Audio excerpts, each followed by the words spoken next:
Hello, everybody. Welcome into Talking Fitchburg on this Wednesday, July 20th, 2022. I'm Jeremy Crosby, and another show here for you this midweek. And we got a busy one for you. Got to jump right into it. We'll get your headlines here in just a second. It's been one full week now since the Beltline opened up its Flex Lane. We'll take you back to that interview with Steve Tyson, Wisconsin DOT, tell you how to use that lane if you haven't already tried it yet. We'll have that for you coming up. Plus, we're talking with Fitchburg EMS Jeff Doslick on water emergency and a little water safety talk today. We'll have that coming up in just a little bit. Let's get to your headlines, though. We start with the notice of open book and board of review. We have dates for you. The notice is also hereby given that the board of review for the city of Fitchburg, Dane County, will meet on the 31st day of August 2022 at 9 a.m. in the council chambers at the Fitchburg City Hall. That's located at 5520 Lacey Road here in Fitchburg for the purpose of calling the board of review into session. And per the statutes here, the assessment roll for the year 2022 will be open during weekday business hours starting on Wednesday, July 27th of 22 through Wednesday, August 10th. Through 22 from 7:30 a.m. to 4:30 p.m. Property owners who have questions regarding their assessments can make the open book appointments with the city assessor's office, City Hall, by calling 270-423-5, 608-270-4235, and you can check our website for more information. My Meal, My Way program will be ending at the Fitchburg Senior Center in September of 2022. That's right, they will be ending it. You'll have to come over to the Fitchburg Senior Center where they have meals each and every day, and the meal will be there on Wednesdays moving forward. I want to remind you about voluntary sprinkling restrictions. Those are still in effect through the month of July. If you are planning to need to sprinkle, do that before 9 a.m. or after 9 p.m. If you live on the odd number side of the street, sprinkle your lawn on the odd number days. If you live on the even number street, sprinkle your lawn on the even number of days. If you're planning a new lawn, you might want to wait till after July if you could. This all comes as we have work going on one of the wells. It's emergency work. So trying to reduce water to help keep the water supply available for fires or other uses in emergency situations. That does it for our headlines. Coming up next, we check in on the Flex Lane. Next right here on Talking Fitchburg. You could be spreading the coronavirus without realizing you have it. So follow guidance from authorities where you live and do your part. It's important to limit in-person interaction with anyone outside of your immediate household. But phone and video chat are safe ways to connect.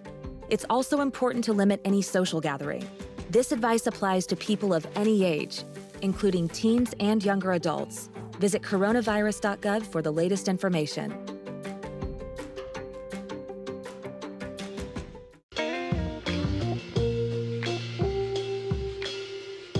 After you joined our family, it was like, I really do feel complete now.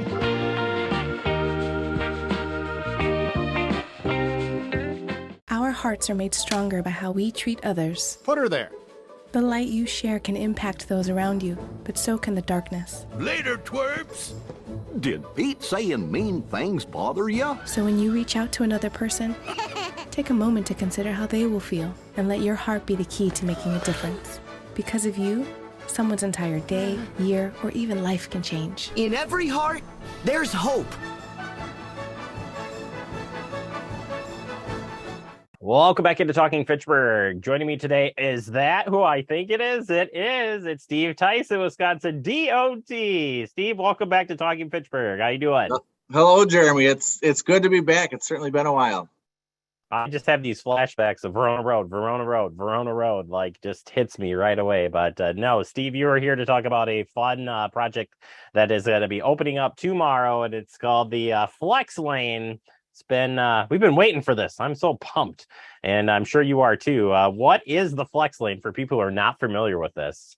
Yes, the Flex Lane is on the Madison Beltline between the I-3990 interchange and the Whitney Way exit. It's the inside median shoulders that were recently improved last year in the spring as a part-time travel lane during peak time. So that'll be the morning and afternoon rush hour. So there'll be a fourth lane in each direction on the Beltline between the Whitney Way and the interstate, just to provide travel time reliability and alleviate some of that congestion you see during the morning and afternoon commutes. And this flex lane, it is very interesting. So let's talk about getting in and getting out of it. When it does open up, what are we going to be looking for when we want to try this out? Yeah, so the flex lane, when it's available for use, will show a green arrow when it is open. And again, during those morning and afternoon rush hours, the green arrow when it's open, traffic can cross the yellow solid line and use that flex lane. It can certainly, when safe to do so, merge in and out when there's a green arrow. When you see a yellow X on the screen, that means merge to the right. The flex lane is closing soon. Merge back into the general 3 lanes. And then a red X means that the lane is closed and it can be only used for emergency stopping only. So just the reminder, similar to a traffic light that you see, green means go, yellow means drive with caution or get out of the lane, and red means close and get out. So just having that similarities with the traffic signal, but knowing that drivers just sort of follow the signs. There'll be different message boards out there, as well as static signs indicating drivers when the lane flex lane is available for use. I think so. We've been talking about this in the office, and I think our first question as it opens up and learning from the video. There's a video online that you folks have shared that helps us understand it. But if there is an accident in the lane, does the whole flex lane close then, east or westbound, or how does that work when that peak time is open? So there are cameras and traffic sensors throughout the entire stretch of the Beltline, the 10 miles between the interstate and Whitney Way. And so traffic operators in Milwaukee at our traffic management center will be constantly monitoring the flex lane and using those cameras to observe if there are any stalled vehicles, any flat tires, and close the flex lane prior to that. So depending on the location of the incident, then a couple signs prior, there'll be yellow X's indicating drivers need to merge out, and then eventually red X's saying that the lane is closed. The lane may reopen after the incident, similar to what you see in the how to drive video, but just making sure that drivers are paying attention to the road ahead, expect the unexpected. That yes, we're opening this additional lane, but drivers still need to do their part behind the wheel and pay attention to the road ahead, buckle up, phone down, and just be observant when you're going down the Beltline. So we know the first complaint that's going to come in, Steve, is there was a traffic jam this morning, so lanes open and we hit some traffic jams. Was this ever going to stop or prevent traffic jams or big backups? This is a way to alleviate the congestion. So there are 120,000 vehicles that use the Beltline every day. That's a lot of traffic for a 6-lane highway, 3 lanes each way. It's a lot of traffic going through, especially you see that during the morning and afternoon commutes.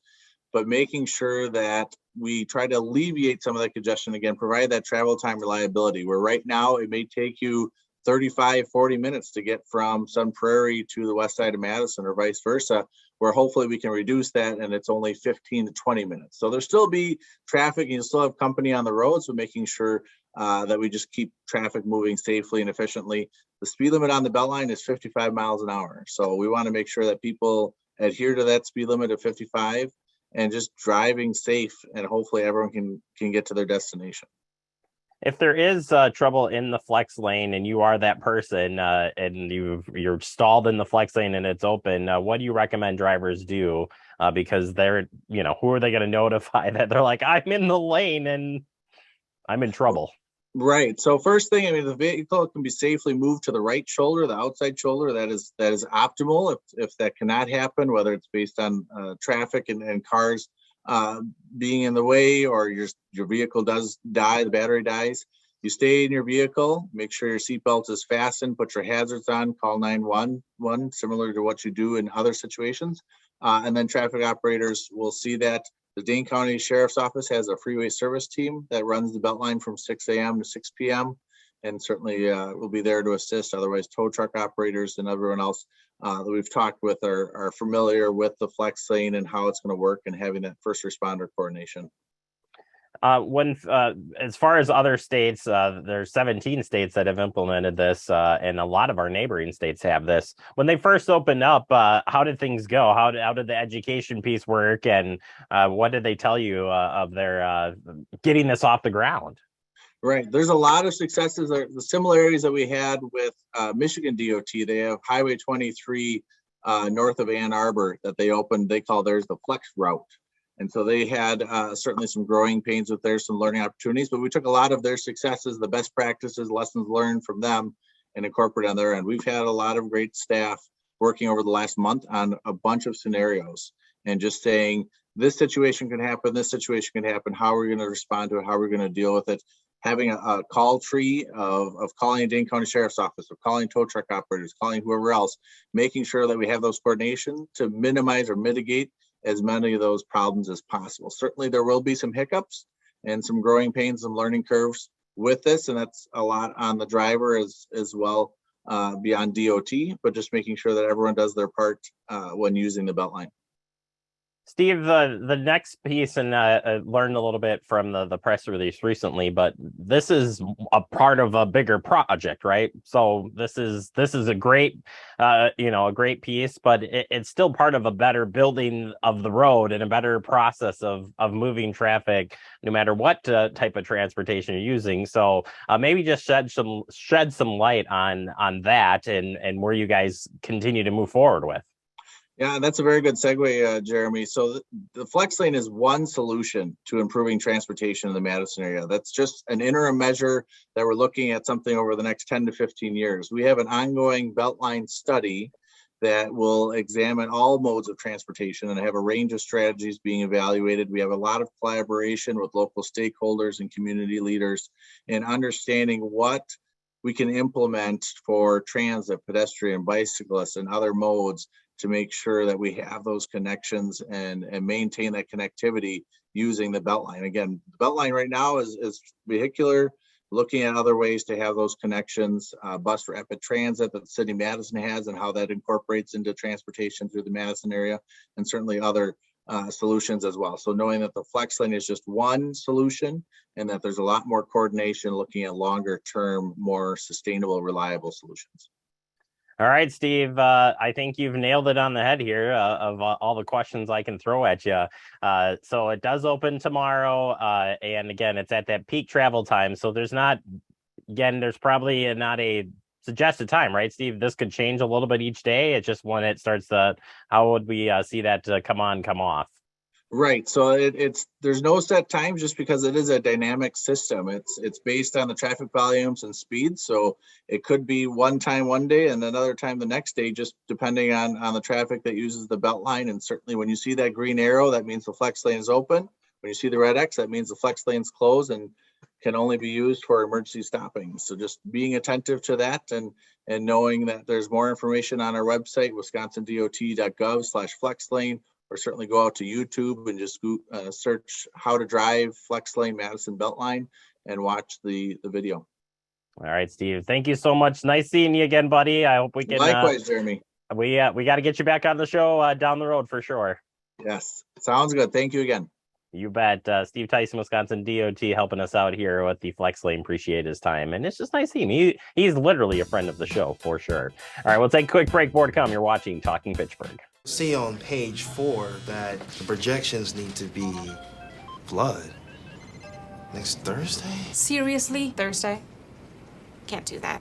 This is really inconvenient. I have yoga that day. I have no time for this. So. I can't do Thursday, but I can do Friday.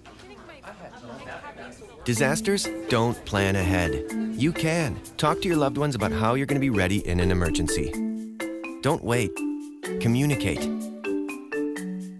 Type 2 diabetes can have a big impact on your life, but how can it be prevented? Well, the first step is knowing if you have prediabetes, a serious medical condition that puts you at high risk for type 2 diabetes. 1 in 3 American adults has prediabetes, but more than 80% don't know they have it. The good news is, prediabetes can be reversed, and for many people, healthy changes in their daily routine can make a big difference. Take the 1-minute risk test today at doihaveprediabetes.org.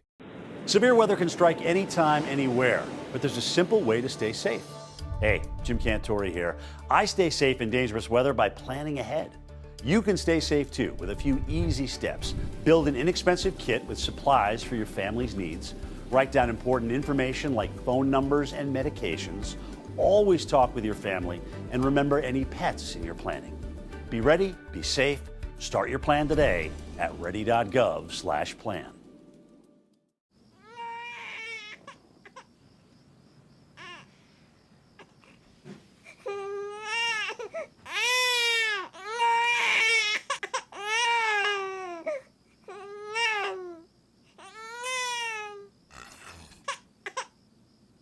If you love them enough to suck the snot out of their nose at 4 a.m., then surely you'll check NHTSA.gov/the right seat to make sure they're in the right car seat. Well, I'll come back into Talking Fitchburg. Joining today from Fitchburg EMS, it's our own Deputy Chief, Jeff. I don't know why he's our own, but he's You Jeff always do Dosley. that. He's our own Deputy Chief. I'm waiting for drums or something in the background, but good morning. Yeah, we really, sound effects during this interview. You're going to have to really work hard to get that. Just saying. Jeff, we're going to talk about swimming safety, swimming water emergencies, that sort of thing this time of year. Unfortunately, we put this topic out. We kind of talk about different topics in each, when we're preparing for these interviews. And there was a drowning, unfortunately, of a 15-year-old in Columbia County recently. Nevertheless, I think water safety with the lakes that we do have around the Dane County and surrounding areas, I mean, it's the time of year. And especially when you look at hot weeks, people are looking to get out and cool off in the water. But young to old, it doesn't matter. Water safety has got to be a priority. So I want to start, Jeff, first off, a response to a drowning from an EMS standpoint. What does that look like? So somebody is an active, either drowned or is missing, whatever the case may be. What's the role of EMS, fire, in trying to get this person out and alive? Sure.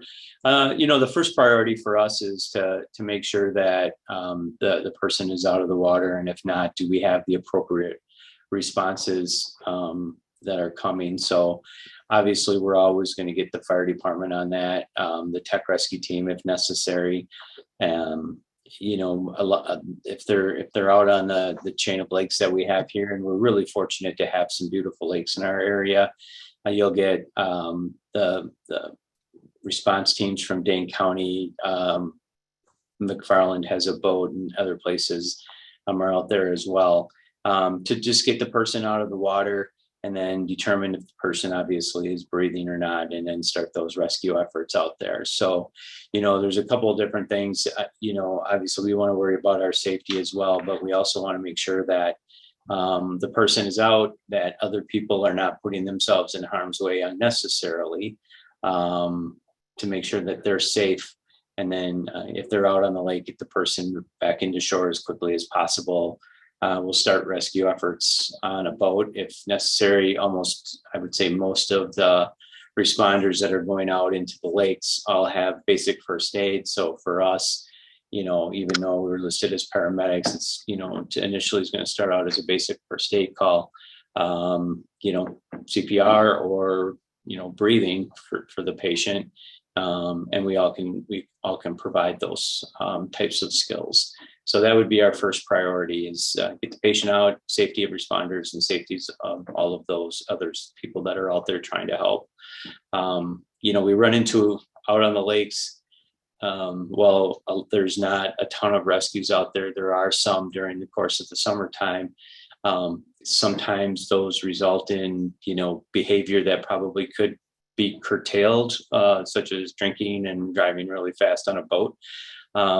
So we do occasionally run into situations where, while we really do appreciate the help of bystanders, sometimes if they're under the influence of things that, that make it a little bit harder for us to do our job, we have to have them step away and make sure that they're okay as well. So those are some of the challenges that we have.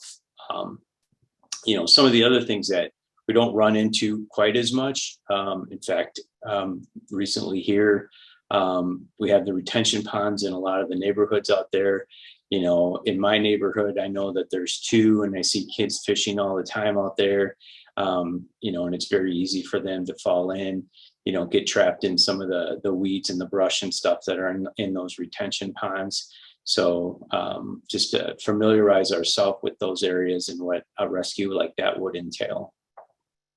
Yeah, and I appreciate the breakdown. I think it's always interesting to hear from your perspective, from the public or emergency officials, what happens in these situations, what you're doing, what you're going through, the motions are going through. We want to give some safety tips as well for swimming and just being safe overall. The first one, while it sounds simple, is watching kids, especially kids, having a water watcher, that lifeguard. When there's not a lifeguard, are you going to be the water watcher? I didn't learn this term until a couple of years ago, doing a story here for Talking Fitchburg about water watcher and designating somebody that's all they do. Right. Yeah. So recently, the city of Madison had a case at the Goodman Pool where there was a child that was in distress. The lifeguard on duty literally saved this child's life by paying attention, finding the kid, pulling him out of the water, and doing the necessary first aid treatment. Fortunately, the ambulance that transported the patient or was tagged to respond was right on Olin Avenue, so everything was in place. But that lifeguard there was paying attention, and just to make sure that when you're out and you're having a good time and there's a lot of people around, and you're with your friends and the kids are all running around because they're having a good time, is to make sure somebody is designated to pay attention to those kids. The 15, 16, 17-year-olds can get in trouble just as much as the 2, 3, 4, and 5-year-olds. It's sometimes, and I can tell you from personal experience, you're out having a little bit of a party, and, the kids are running around, and you get, talking to somebody and they disappear and you don't see them. And with young kids as well, that happens quickly, is to make sure somebody's designated to watch them, especially around the water areas. How important, and you're a dad, and I'm a dad, and so it's easy to talk a little bit about this one. In fact, I'm taking my youngest son to swimming lessons tonight, first one. But the importance of doing swimming lessons, putting your kids in swimming lessons, even adults, you don't know how to swim, you can get in swimming lessons. Yeah, for sure. Well, my kids are in their 30s, so I'm fortunate enough that they were able to do that in their younger years. Now it's the grandkids that go, and I think it's really important to get them in the water and to make sure that they're fairly comfortable in situations where, obviously a 2-year-old is, the water is going to be over their head when they're in swimming lessons, and to learn how to help themselves if they get into trouble. But there's also adults that have, you're out swimming and you wander out just a little bit too far, and before you realize it, you're in too deep and you panic. And I think my personal opinion is, if you have those swimming lessons, you're able to kind of realize what's going on and try to help yourself.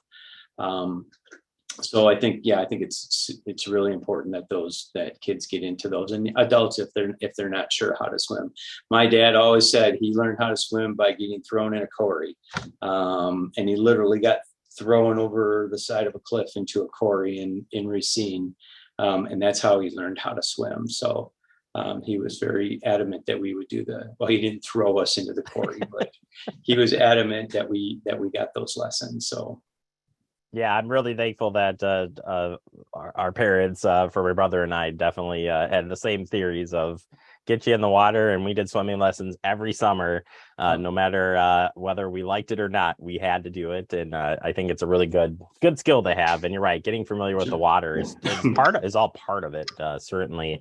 Finally, going back to the emergency and the importance of learning CPR in these scenarios is a little bit different. We've spent a lot of time talking about no hand CPR and that sort of thing, or chest compressions, that is. But in these types of scenarios, it's going to be a little bit different here for the emergency. So the importance of getting certified for CPR is still really important, on top of just being able to do chest compressions. Yeah, definitely. Just rescue breathing, if that's something that you need to do. A lot of times if they're taken out of the water quickly, they may not be breathing, but you can help them breathe. Obviously, if they're in cardio pulmonary arrest, hands-only CPR is important as well. So just having that first aid skill definitely gives an advantage to the patient that's out there. The other thing that, we didn't really mention too much is that, especially where I live in McFarland, going out onto lake out there, you can go from 2 feet of water to 60 feet of water in not a lot of time. So once you get out into the middle of the lake somewhere, you might think, well, it's not really that deep. And in fact, being out on the boat, a couple of Mondays ago for fire training, the depth of the lake where we were at was at 60 feet. And I'm not a water guy, so a little bit scary to be in 60 feet of water. And if you're out goofing around, having those flotation devices, making sure, you have your life jackets on, having somebody watch where you're at, and just trying to be as safe as possible. And part of that is learning some CPR, rescue breathing, that kind of stuff. Well, with that, he's got a phone call, so we'll the front door. Front door. No, we appreciate the time, Jeff. We'll stop there, and certainly we can pick up on future talks on different water emergency safety tips, boating safety, all of that. But figured midsummer, this is the time to talk a little bit about just some general water safety tips. Get you thinking about it as you're heading out to the pool or wherever. Water is fun, but being safe definitely helps too. Jeff, if people want to stay connected with what's happening at Fitchburg EMS, how can they do that? You can find us on Facebook, Fitchburg EMS on Facebook, Twitter, Instagram occasionally. We'll try to put some water safety tips on our Facebook page for people to take a look at. If you want to contact me directly for some information, it's jeffd@fitchronaems.com.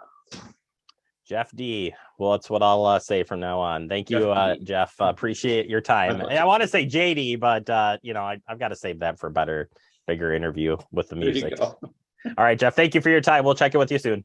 My pleasure. Have a good day. You bet. Jeff Dostlik, Fitchburg EMS. Check out their social media and talk to JD. He'll be there for you. We'll take a quick break. More to come. You're watching Talking Fitchburg.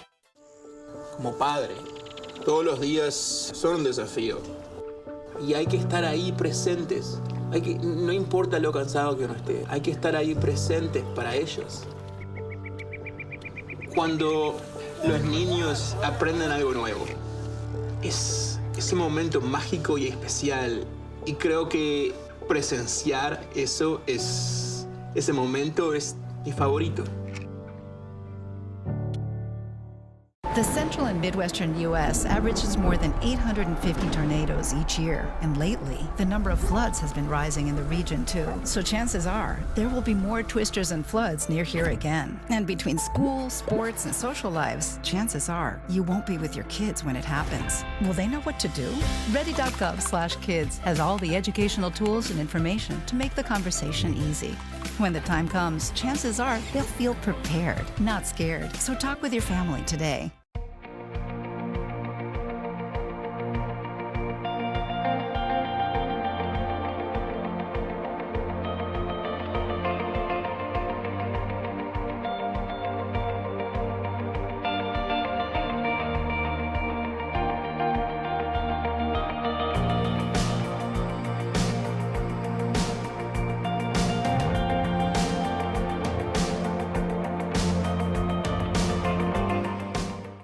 Wrapping up the show for the day, I want to thank Jeff Dostlik for helping us out with the water safety. We'll get that posted up. And of course, we already have the Beltline Flex Lane posted up for you, so you can check that out as well. Remember, you can stay connected with Fact TV. Right there is all the information you need. And have a good evening, everyone.